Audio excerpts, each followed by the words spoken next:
All right, there is a video that we are in the process of uploading that will analyze and report on and dissect what is going on in Iran, as well as the threats from President Trump and other governments to militarily intervene there, ostensibly because the United States cares so deeply about freedom for the oppressed peoples of the world. But I do want to cover this event as well. And I want to assure you it doesn't mean that we're now somehow going to focus on issues of celebrity culture or even wokeism. But I do think that this is an event that highly illustrates what is one of the most severe rotting problems within the Democratic Party and has been for so long. And it concerns some comments that were made, mildly critical comments by two gay, very progressive comedians.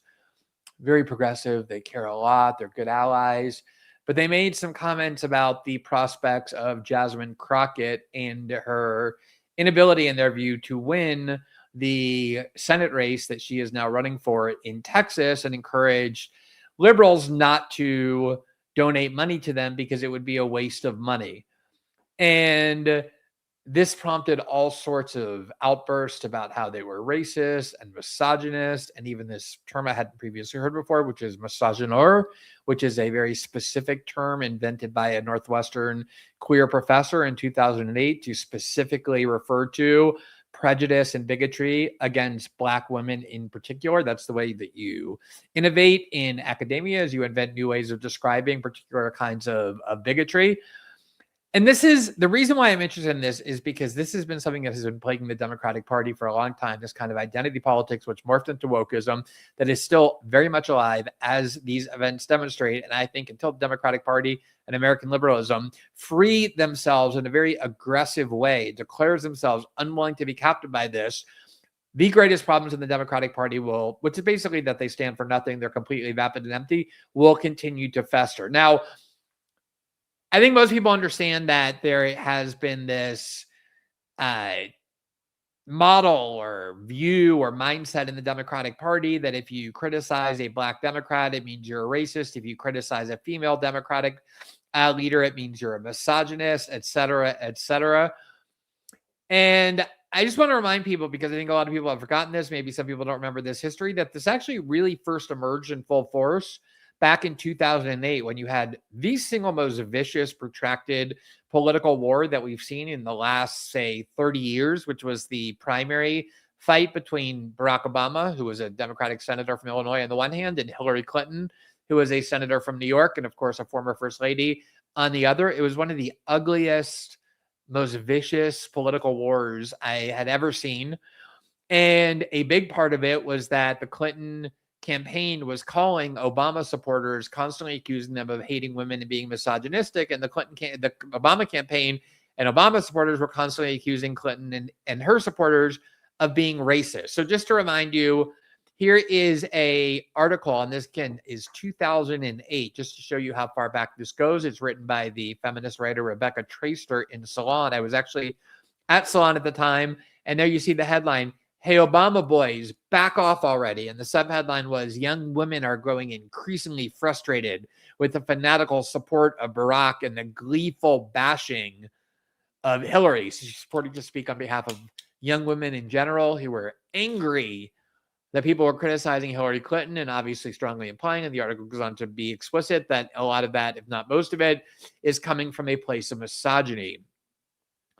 And not only didn't that go away after 2008, it actually intensified in 2016 when Hillary Clinton and the Clinton machine believed that she was the almost certain entitled nominee, and that there was an inevitability to her candidacy, only for Bernie Sanders to pop up in this big movement of especially young people that galvanized around Bernie Sanders. And one of the primary themes became, yet again, but way more intense, that people who are supporting Bernie Sanders are typically misogynist, and that's the reason they dislike Hillary Clinton or impose her and don't want her to be president. And ironically, and there was no sense of irony about this, though, this theme in many ways was trumpeted by one Bill Clinton, who I guess had remade himself into a sort of icon of feminism after spending the 1990s and into the 2000s drowning in scandals because of his serial womanizing, the accusations that he had sexually harassed women, had sexually assaulted them, even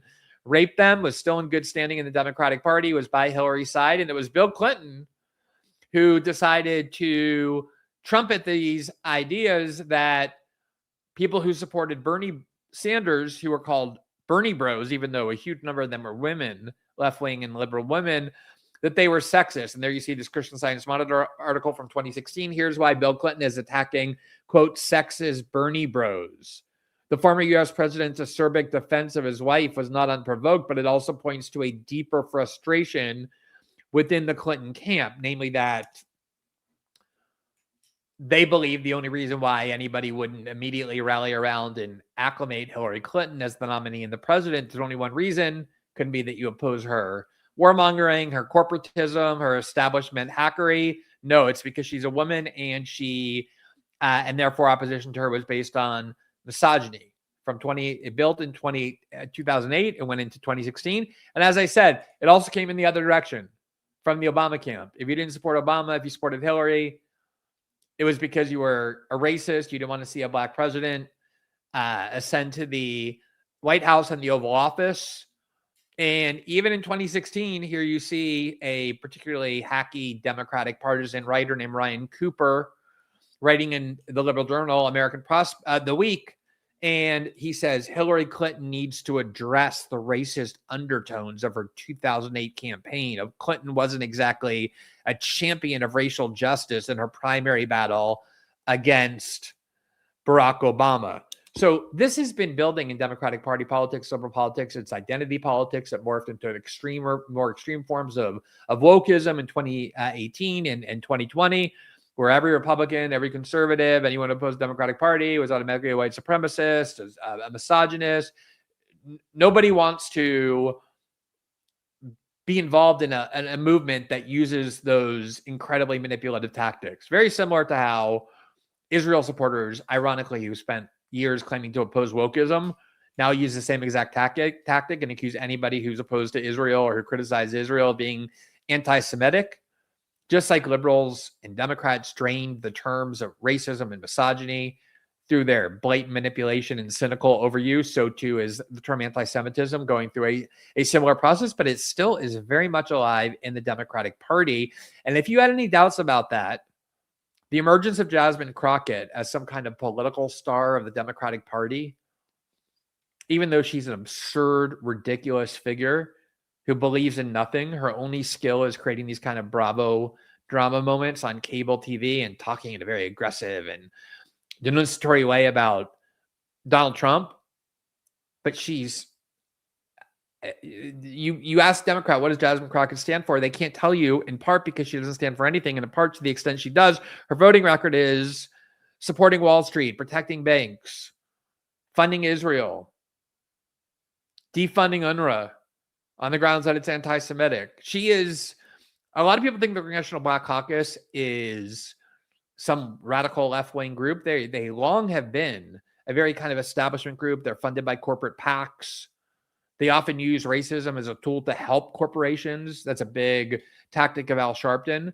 And as the generations have gotten younger, a lot of black politicians have moved more and more toward the establishment line, far away from anything left-wing or anything like that. And Jasmine Crockett is a perfect embodiment of that, but she really just stands for nothing. She's just kind of a sideshow, like a circus clown, who's very good at drawing attention to herself and nothing else. And so you had these two comedians, and these are very progressive gay comedians. One is Bowen Yang, who has been on Saturday Night Live for the last 6 years or 7 years, became this sort of like icon of progressive justice because he's not only gay, but also Asian, and all those points add up. And then he's a good progressive on top of it. Was there at Saturday Night Live when it kind of became peak anti-Trump. A very good progressive, very good ally, someone who really cares, unlike you, someone who really cares about being a good ally to marginalized communities. And he has this podcast with someone named Matt Rogers, who's also a comedian, done a few things. I wasn't really familiar with him, but he's also good Democrat. They're both very good Democrats above all else. And they have a podcast together for some time. And the topic of Jasmine Crockett's Senate candidacy in Texas came up. And as you probably know, Jasmine Crockett, who's currently a House member from Texas, is now running for the Senate in Texas, seeking the Democratic nomination.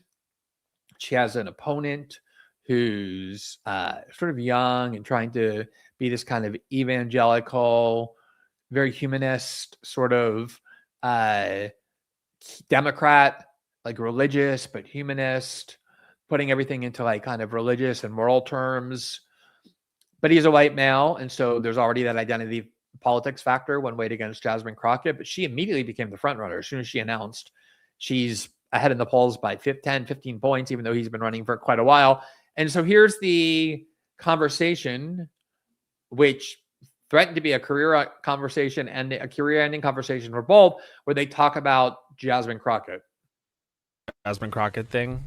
She's not going to win a Senate seat in Texas, you guys. Like, if Beto O'Rourke couldn't do it, like, Jasmine Crockett is not going to do it. She is and it's nothing against her. It's just that she is a politician and that she is like, you know, like very well defined already. And I think it's my opinion that we are going to need someone who is less defined at this moment that then rises up. Like, I'm interested in this Tallarico guy from Texas. Oh, I don't know him. I'm just interested in him. Okay. You know what I mean? I'm like, oh, I haven't seen him before. It would be hard for them to define him as anything other than what he is, which is like a rising Democratic politician from someplace like Texas, who is like, yes, speaking a little bit to the middle, but at least he's someone that, you know what I mean? Like, Gavin Newsom is defined. Yeah. I believe Jasmine Crockett is defined. Yep. Like, I'm just trying to win here, and I really feel differently than we did in 2016. Like, the way to win now is to like go with the energy. Now, that's the kind of thing that you believe if you think the only thing that matters is electing Democrats. What he's essentially saying is there has been this string of Democratic Party candidates in red states that Democrats got convinced had a chance when they really didn't, and they poured millions and millions and millions and millions of dollars. People like Amy McGrath in Kentucky and Beto O'Rourke in Texas, just like put the entire fundraising machine of the Democratic Party behind them, and they just didn't win because those states aren't for them. And so he's just trying, all he's really saying is, look, let's save our money. And to the extent we want to run a strong candidate in Texas, she doesn't seem like she's a good candidate because she's already defined and already has a negative image. Now, the most notable part about what he said is that it's factually true. Here's just some polling data, and there's a lot of polling data that shows this, where you can see her approval ratings from all voters. And Jasmine Crockett, here you can see, has unfavorable ratings of 40%, favorable of 33%, 10% are neutral, and 16% have never heard of her. Versus James Tallarico, who has a favorability rating of 25% and an unfavorability rating of 9% and 50%. 49% have never heard of. So she clearly is defined. She's defined in a way that's largely negative. And I don't really care if either of them win. I don't think that either of them are interesting candidates. But if you're somebody who actually is a Democrat, if you're somebody who cares, what he's saying there is absolutely true. She's not a good fit for Texas. The polling shows she's already too defined and too negative to have a chance. Save your money. Don't put your money in her coffers. You can only imagine what kind of reaction this provoked. Massive anger among American liberals, Democratic Party hacks. And to the extent that you're more progressive, you get attacked even more because you're supposed to play by the rules of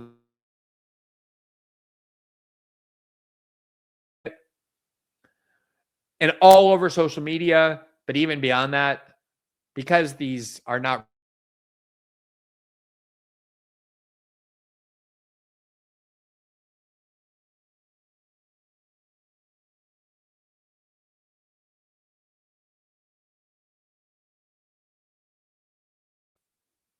Here is just one example of a video that went quite viral. A lot of black liberals led the way in accusing them of racism, misogyny, but plenty of good white allies wanting to show that they're good white allies did as well. Here's one of the videos that was sort of one of the most prominent and passed around. Sending to Jasmine Crockett. Do not do it. I must agree.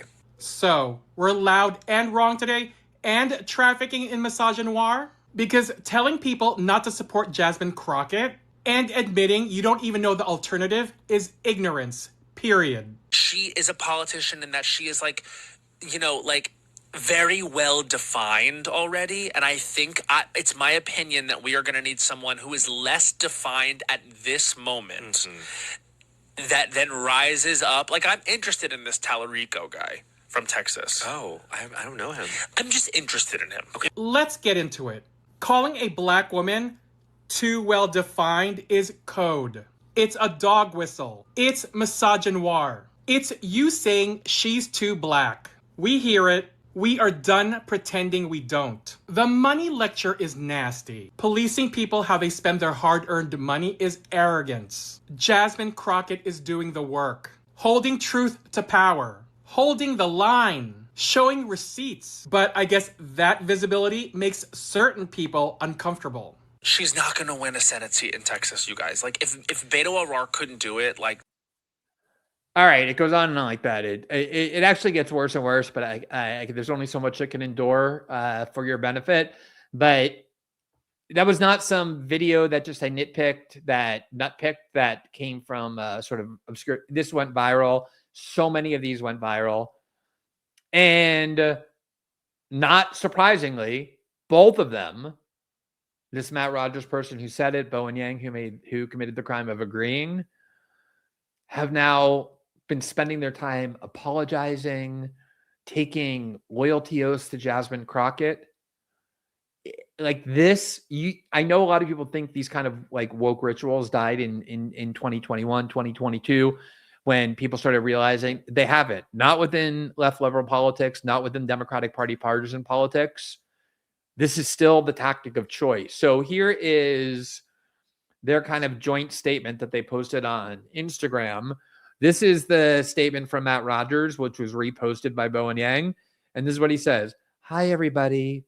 I hear the response and I am taking every bit of it to heart. I promise. I'm taking every bit of it to heart. Transparency and candor matter to me, especially on the podcast. I'm a very progressive person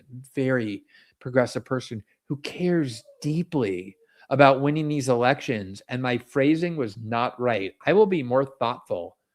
I really do promise. I have great respect and admiration for Representative Crockett, and I regret that my words suggested otherwise. I just want us to win, and I will be better at finding ways to help. And then Bowen Yang added his own comment, which was, should not have cursorily weighed in on this, understanding the platform, and will use it more responsibly. Now, the one thing I will say is that they're both idiots, like independent of how racist and misogynistic and how guilty of misogynoir they are. They barely knew anything about what they were talking about. In fact, Bowen Yang hadn't even heard of her primary challenger. So he's saying, yeah, don't give money to her. She's not the best one, but he hadn't even heard of who's running against her. Like, why would you talk about politics in like any kind of opinionated or assertive way in public if you have no idea what's going on, if you don't follow anything? I totally respect people who don't follow politics, who don't want to be involved in it. That's a completely respectable choice. It's one I had made previously in my life. And I think it's by no means some kind of like moral or civic obligation to follow politics. But if you're going to opine on it publicly like that, you probably should have like a very basic minimal idea. But this apology, and just to show you how widespread this is, here is the Entertainment Journal deadline. Matt Rogers, Bowen Yang promised to be, quote, be more thoughtful after Jasmine Crockett comments. So they did that like apology ritual. Now you can blame the like racial and gender bullies in the liberal movement who demand that you never criticize someone like Jasmine Crockett because she's a black woman doing the work. Obviously, these are despicable people. But the only reason why they have any power, why any of this works, is because you have complete, weak, and cowardly like midgets like these two who, instead of saying, go F yourself, I was making an analysis about what I think is the likely outcome of the Texas race. I don't think she's a good candidate. To presume that it's because I'm racist or sexist or both, because you can't criticize Jasmine Crockett because she's a Black woman, is imbecilic. It's moral idiocy. I'm not apologizing for anything. That's my view. If that had been the posture of them from the start, and I remember the first time I wrote an article in 2016 about the utterly manipulative nature of this Bernie bro narrative, saying like the idea that Bernie Sanders is supposed to have this support that's rife with sexism and misogyny because of the crime of dealing with Hillary Clinton. You have to dismiss this. This is contemptible. I remember how angry that made people. But that's the only way to deal with it. And I think a lot of people inside the American liberal movement, even the left, the Democratic Party, some of them have obviously grown tired of this and realized that this is not a healthy or a respectable way to think about the world, that somehow a powerful politician, elected official is immune from criticism because she's Black or a woman or anything else of her identity, even though she's a complete partisan hack and supports a sinister ideology. But there's still enough of them, especially in this world, like the celebrity world, the Hollywood world, the media world, where this still works. And I guess I am talking about this because it did surprise me a little bit. It was like going into a time machine back to 2020 or 2021 and then just watching people like crumble. And the creepiest part was that you had your statement saying, I have the deepest respect and admiration for Congresswoman Crockett. And I never should have used words that suggested otherwise. On some level, I do think these people are a menace, all of them. And part of me hopes that they continue to do this because of how repellent and alienating it is. But on the other hand, I actually think it's a good thing if you have multiple respectable competing political factions that don't just immediately alienate people because of their behavior and some of their core beliefs about how you can speak and what you get accused of. I mean, I don't think anybody should change their political views or ideology or values because of how repellent they find this. But who would ever want to be part of a political movement that has such rigid codes of speech and will spit out the most destructive accusations against you and your character and integrity for the most innocuous comments? Any sane or mentally healthy person would run as fast as they can in the opposite direction. And I think a big part of Trump's appeal and why MAGA has grown stronger, I'm not saying the only reason, but certainly I do think a big part of it are the excesses that this represents that I think a lot of people have assumed have dissipated, and maybe they have dissipated to some extent, but nowhere near enough.